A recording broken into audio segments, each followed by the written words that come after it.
Hello students, so in this video we will discuss chapter number 3, forms of government. So in this video students we will learn about what is government, functions of government, what is universal adult franchise, okay, organs of government, legislature, executive, judiciary, okay. So students, what is government? The government is a political system. Government क्या है बेटा? एक political system है by which a country or a state is administered. Government is a political system by which a country or a state is administered. मतलब एक political system है और वो political system क्यों बनाया है? अपनी कंट्री मतलब पूरी कंट्री या किसी भी स्टेट के एडमिनिस्ट्रेशन के लिए, मैनेजमेंट के लिए जो पॉलिटिकल सिस्टम काम करता है उसी को हम क्या बोलते हैं? Government, okay. अब मेन फंक्शन क्या होंगे? ये कैसे स्टेट को कंट्री को एडमिनिस्टर करेगी बेटा? तो it build up the infrastructure of the company, whatever bridges, dams, canals you are seeing in the country, it all build by government. Look after the welfare of the people, लोगों की भलाई के बारे में सोचना। Infrastructure का मतलब होता है, क्या होता है इंफ्रास्ट्रक्चर का मीनिंग बताओ? So what is infrastructure students? The basic needs and services of the country, किसी भी कंट्री की जो आधारभूत बिल्कुल जो बेसिक नीड्स हैं उनको पूरा करना, बेसिक सर्विसेज को पूरा करना, बिल्डिंग बनाना, डैम बनाना, रोड्स बनाना, कैनाल बनाना, these all are called infrastructure, basic needs, okay, that is required for the development of the country. Look after the welfare of the people, welfare का मतलब होता है भलाई। Look after the welfare of the people, okay. Government is also thinking about the welfare of the people. Government is running various schemes like rationing of the groceries, like if you are coming under poverty line or below poverty line, you can have access of food items in a very low cost. जो control होते हैं, control की दुकानें होती हैं, वहाँ पर आपको बहुत बहुत कम प्राइजेस में भी क्या मिल जाएंगी? ग्रॉसरीज मिल जाएंगी। ग्रॉसरीज में wheat, rice, sugar and pulses, somewhere नहीं, wheat, rice and sugar they are distributing, okay. Somewhere kerosene also. Maintain law and order, हमारी कंट्री में लॉ एंड ऑर्डर को मेंटेन करना ये भी किसका काम है? गवर्नमेंट का काम है। अब लॉ एंड ऑर्डर क्या होता है बेटा? सारे लोग रूल्स रेगुलेशंस के हिसाब से चलें, वो सब क्या लॉ एंड ऑर्डर कौन मेंटेन करती है? गवर्नमेंट मेंटेन करती है, ठीक है। आप लोग हायर क्लासेस में पढ़ेंगे Antyodaya Anna Yojana, mid day meal program, anganwadi program, these all are run by government only बेटा। So students, when we talk about the forms of government, okay, जब हम गवर्नमेंट पता करें कितने टाइप की गवर्नमेंट होगी, फॉर्म्स कितने होंगे, क्या उनकी पावर्स होंगी, क्या उनके फंक्शंस होंगे, क्या पावर है गवर्नमेंट के पास, क्या वो फंक्शन करेगी, ठीक है। The function of government are carried out by 3 organ. जो काम है गवर्नमेंट के वो 3 ऑर्गन करते हैं। वो 3 ऑर्गन कौन से हैं बेटा? Legislature, executive and judiciary. पहला काम होता है लेजिस्लेचर का। लेजिस्लेचर का क्या काम होता है? Law making. लेजिस्लेचर का काम क्या होता है? लॉ मेकिंग, ठीक है। फिर एग्जीक्यूटिव्स का काम क्या होगा? इम्प्लीमेंट दीज लॉ, जो नियम बन गया है उसको इम्प्लीमेंट कराना। और जुडिशरी का काम क्या है? See to it that these laws are carried out, whether we are following these laws or not. तो लेजिस्लेचर नियम और कानून बनाएगा, एग्जीक्यूटिव्स उनको फॉलो कराएंगे, और जुडिशरी ये देखेगी कौन फॉलो कर रहा है और कौन फॉलो नहीं कर रहा है। जो फॉलो नहीं करेगा उसको क्या मिलेगी बताओ? पनिशमेंट, ठीक है। चलो अब हम चलते हैं आगे। मैं आपको लेजिस्लेचर, एग्जीक्यूटिव और जुडिशरी की फोटो दिखाऊं? सो स्टूडेंट्स, इस बिल्डिंग को हम बोलते हैं parliament, and here all the rules regulation regarding regarding India is made by the people who is there in Lok Sabha and Rajya Sabha. जो भी एमएलएज होंगे, मेंबर ऑफ लेजिस्लेटिव असेंबली, इस बिल्डिंग में बैठ के, जिसका नाम है पार्लियामेंट, क्या लिखेंगे हमारे लिए? रूल्स और regulation. What they will write? Rules and regulations, okay students, rules and. इस तरीके से ऐसे सिटिंग अरेंजमेंट होते हैं, सारे लोग अपनी बातों को रख पाते हैं। यहाँ पर क्वेश्चन आवर्स भी होता है, डिबेट डिस्कशंस भी होते हैं। ये पार्लियामेंट जो मैंने बाहर से बिल्डिंग दिखाई है उसके अंदर का सीन है, ठीक है। After that legislature we have done, then executives, ये रहे हमारे एग्जीक्यूटिव बेटा। These all are political executive. Apart from them, that we are also having some permanent executive. Whatever IAS, IPS we are having, IFS officers we are having, IAS officer we are having, they are called permanent executives. Okay, and whatever images you are seeing, Sushma Swaraj, okay, so these all are what, political executives, ठीक है, ये political executives है. आप लोग मुझे बताओ इस image में आप किसको जानते हो. देखो 3 नाम मैं आपको बताऊंगी, बाकी की 3 आप मुझे कमेंट सेक्शन में लिख के दिखाएंगे, ठीक है. तो पहले ये रहे नरेंद्र मोदी, ये रही निर्मला सीतारमन, ठीक है, और ये रही स्मृति ईरानी. ओके, ये है नितिन गडकरी. ये कौन है, ये कौन है स्टूडेंट्स, ये कौन है, इन सब के नाम आपको मुझे बताने कमेंट सेक्शन में. Okay, these all are political executive. Parliament से जो रूल्स रेगुलेशन बने हैं उनको ग्राउंड लेवल पे ये लोग फॉलो करवाएंगे with the help of permanent executives like IAS, IFS, IPS, IAS officers. Okay, and the last one is judiciary. So it is the photo of our Supreme Court of India. They are checking whether the rules and regulation are working in a very proper way or not. कोई अगर इनको break कर रहा है तो उसको कैसे punishment देनी है, कितनी पनिशमेंट देनी है, these all are decided by court, judiciary. Okay, so I have shown you the picture of parliament, then executives, then court. So students once again यहाँ पर रूल्स रेगुलेशन लिखे जाते हैं, ठीक है. ये लोग पॉलिटिकल एग्जीक्यूटिव्स हैं, ये वो रूल्स और रेगुलेशन को फॉलो करवाते हैं. और ये वो प्लेस है स्टूडेंट्स जहाँ पर आपको पनिशमेंट मिलेगी if you are not going to follow that rules and regulation, judiciary, ठीक है. A form of government is a system. Form of government क्या एक system है by which a state or country is governed. Okay, by which a state or country is governed. The constitution forms the basis on which a country or a state will be governed. Beta, it will be clearly written in our constitution that how countries or state will be going to govern. कैसे state, कैसे country को आप properly manage करोगे, govern करोगे, वो कहाँ लिखा है, हमारे कॉन्स्टिट्यूशन में क्लियरली लिखा हुआ है. Government are classified on the basis of objective policies, the way power is exercised and nature of constitution. बेटा देखो, जो गवर्नमेंट होगी वो अपने ऑब्जेक्टिव्स क्या हैं उसके, उसको लेके उसका क्लासिफिकेशन कर सकते हैं, उनकी पॉलिसीज को लेके, जिस तरीके से वो पावर को एक्सरसाइज करती हैं, या कॉन्स्टिट्यूशन, ठीक है. तो इस तरीके से आप लोग गवर्नमेंट को क्लासीफाई कर सकते हैं. पहले हम पढ़ेंगे democracy and authoritarianism.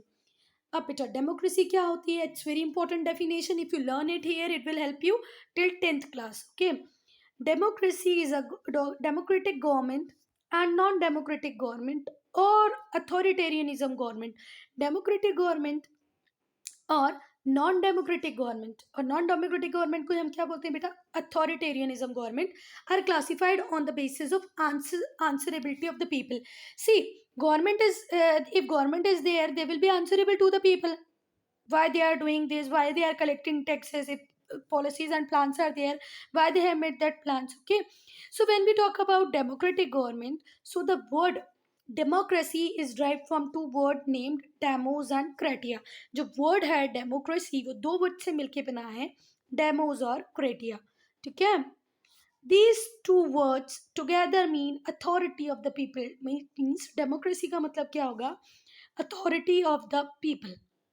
Demos kratia को आपने मिलाया तो क्या बन गया बेटा, डेमोक्रेसी. और इन दोनों का जो ज्वाइंट फॉर्म है उसका मीनिंग होता है authority of the people. Okay, तो if your ma'am will ask what is democracy, so democracy is a form of government where authority is in the hand of people. Okay, the word democracy is derived from the Greek word demos and kratia. Kratos, demos and kratos, kratia and demos and kratos, and the word together means authority of the people. Parliament house in New Delhi. Okay, ये रहा हमारा parliament house जो कहाँ पर है, new Delhi में. बेटा सी, if you have complete freedom, if you are doing according to law and the laws which is made by the government is favorable to you, you will enjoy that loss. Okay, वहीं पर कोई ऐसे नियम और कानून बन जाए जो आपको पसंद नहीं आ रहे हैं तो आप थोड़े से सैड हो जाएंगे, ठीक है. तो आपकी पर्सनालिटी का जो डेवलपमेंट है, development of human personality is possible only when you enjoy certain kind of freedom of action and speech. अगर आपको बोलने की आज़ादी दी गई है, आपको अपने रिलीजन को किसी भी तरीके से प्रोफेस करने की परमिशन दी गई है, तो आप लोग हैप्पी फील करेंगे, आप लोगों की पर्सनैलिटी डेवलप होगी। तो बेटा democratic form of government helps to create such coordination. You will find happiness of the people in democratic country. Democratic country में हर व्यक्ति खुश खुश और खुशी होगा, ठीक है। The most direct form of popular participation is adult franchise. देखो एडल्ट फ्रेंचाइज क्या होता है या यूनिवर्सल एडल्ट फ्रेंचाइज क्या होता है बेटा? सी, if you attain certain age, then you can cast your vote. No discrimination will be there on the basis of religion, caste, sex or color of skin. That is called universal adult franchise. अभी हमारे India में as है बेटा 18 year, ठीक है। इस as में अगर आप आ जाते हैं तो आप वोट देने के लिए एलिजिबल हैं। आपसे कोई ये नहीं पूछेगा कि आप कौन सी कास्ट से बिलोंग करते हैं, आप मेल हैं, आप फीमेल हैं, आप गोरे हैं, आप काले हैं। Only you just attain your 18 year of age and you can cast your vote. It is called universal adult franchise. Means everybody, all adult citizen has right to vote. Universal adult franchise means that all adult citizen have right to vote. Okay, they will elect representatives and that elected representative will govern the country. हम लोग हमारे representative को elect कर देंगे, फिर representative country को run करेंगे। The organisation and functioning of government is controlled by the people. जो ऑर्गेनाइजेशन है और जो फंक्शन है गवर्नमेंट के, वो कौन कंट्रोल कर रहा है? People. If government is working in a very proper way, doing the welfare of the people, they will continue term after term. But if they are not doing accordingly, their policies and plans are not doing welfare of the people, so people will not vote for that government in the next election. हर 5 साल में तो देखो election होगा ही ना बेटा। सरकार अच्छा काम करेगी तो हम उसको फिर से इलेक्ट कर देंगे, अच्छा नहीं करेगी तो हम उसको फिर से इलेक्ट नहीं करेंगे। इसीलिए बोला है कि here government is controlled by the people. While governmental authorities recognize individual rights and liberty are also important. तो गवर्नमेंट अथॉरिटी क्या करेगी बेटा? रिकॉग्नाइज करती है, recognised individual rights, liberty. Liberty का मतलब होता है मतलब हमारे अपने अधिकार होने चाहिए, हमको थोड़ी सी लिबर्टी होनी चाहिए, ठीक है। गवर्नमेंट आपको क्या क्या देगी बेटा? क्या क्या रिकॉग्नाइज करती है आपके लिए? आपके राइट्स और आपकी liberty. Next is word authoritarianism. It is just opposite to democracy. In democracy, people has more right. Here, the authority is having more rights. They want absolute obedience to authority. You will not do anything according to your wish. You just completely obey whatever authority is saying.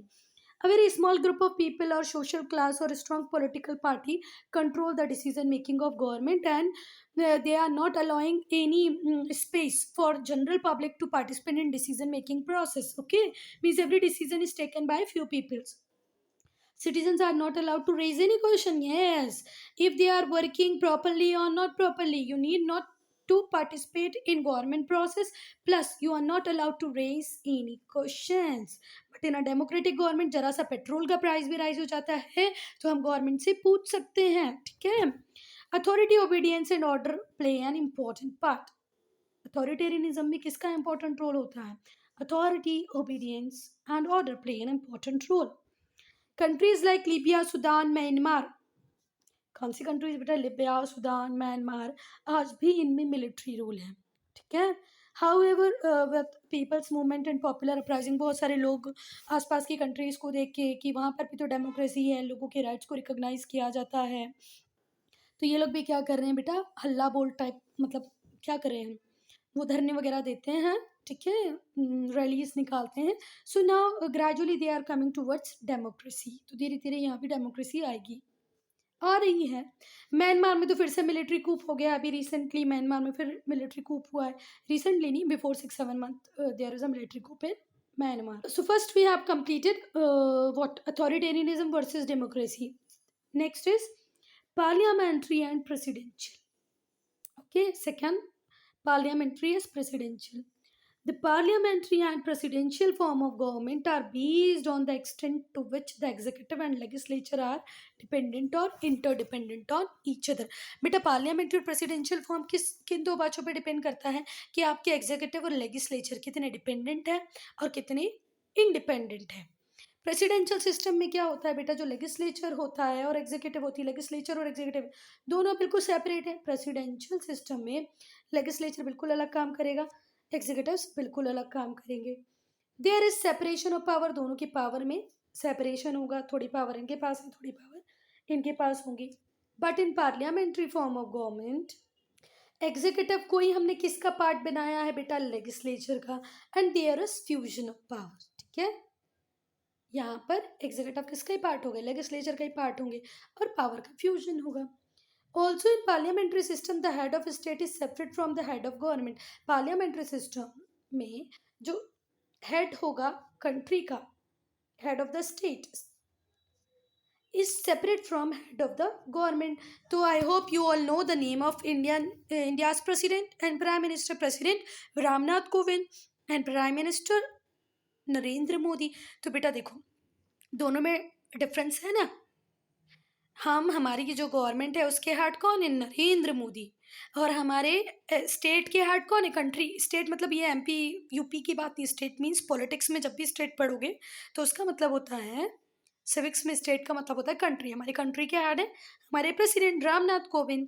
तो parliamentary system में head of state और head of government दोनों अलग अलग होते हैं। Head of government is elected on the basis of number of political parties have in legislature. देखो बिल्कुल head of state, head of जो गवर्नमेंट होगा वो इलेक्टेड होगा। If any of the political party has clear majority in legislature, suppose करो सारे लोग elections लड़ रहे हैं, अगर हम इंडियन पॉलिटिकल पार्टीज की बात करें तो बीजेपी भी है, कांग्रेस है, आप है, इन सब लोगों ने इलेक्शंस लड़े पूरी कंट्री में। ठीक है, अब आम आदमी पार्टी, भारतीय जनता पार्टी, कांग्रेस, सब लोगों ने इलेक्शन लड़े, और इसमें से सबसे ज़्यादा सीट्स अगर बीजेपी को मिली तो गवर्नमेंट किसकी बनेगी बेटा, बीजेपी की। ओके, और कई बार ऐसे भी होगा स्टूडेंट्स कि बीजेपी को भी क्लियर मेजॉरिटी नहीं मिलेगी, मैक्सिमम नंबर ऑफ सीट नहीं मिलेगी, कांग्रेस को भी नंबर ऑफ सीट्स उतनी नहीं मिलेगी, आम आदमी पार्टी को भी नहीं मिलेगी। फिर क्या होगा, इसमें से कोई 2 3 4 जो पॉलिटिकल पार्टीज होंगी वो अपना अलायंस बना लेंगी, मतलब गवर्नमेंट फॉर्म करने के लिए एक दूसरे को ज्वाइन कर लेंगी। तो हो सकता है एक पार्टी को फिर क्या मिल जाए, ये दोनों मिला के अपनी मेजॉरिटी बता दें, और ऐसी गवर्नमेंट जो होगी जहाँ पर 2 पार्टी मिलके अपनी सरकार बनाएंगी उसको हम बोलते हैं coalition government, coalition form of government. Okay, here BJP is also having some seats are having by Congress, some are with AAP. So here no doubt BJP is having maximum number of seat out of these 3, but when we joint or add the seats of Congress and AAP, it is more than BJP. So who will form the government? Congress plus AAP, and it is called coalition government. 1990s में जो हमारी country थी India, उसमें हम लोगों ने coalition government को देखा। ठीक है, बट अभी जो बीजेपी की गवर्नमेंट है, जो रनिंग बीजेपी की गवर्नमेंट है, it is purely BJP government without any coalition. The executives in parliament form is based on the support of party in the legislature. ठीक है, लेजिस्लेचर में जब तक पार्टीज का सपोर्ट है, द पॉलिटिकल पार्टी बेटा, और who will control these executives? These executives are controlled by the party who is having maximum number of seats. If no one party is having maximum number of seats, then coalition will control the executive. The prime minister and the cabinet in Great Britain are good example of this form of government. अगर हम बात करें कहाँ की, great Britain की, तो prime minister और cabinet in great Britain are the best example of this form of government. Okay, so students, in the presidential form में क्या होता है बेटा, the executive and legislature are separate. executive और legislature एक दूसरे से बिल्कुल separate है। जो रियल पावर है वो किसके पास है, इलेक्टेड प्रेसिडेंट के पास है। ठीक है, who is not a member of parliament. Presidential form में जो एग्जीक्यूटिव और लेजिस्लेचर है वो बिल्कुल सेपरेट है। रियल पावर प्रेसिडेंट के पास होती है जो कि पार्लियामेंट में का मेंबर नहीं होता है। ही और she is not responsible for parliament, वो पार्लियामेंट के लिए रिस्पॉन्सिबल भी नहीं होगा। So students, I am ending this video here. We will continue this chapter in the next part. Okay.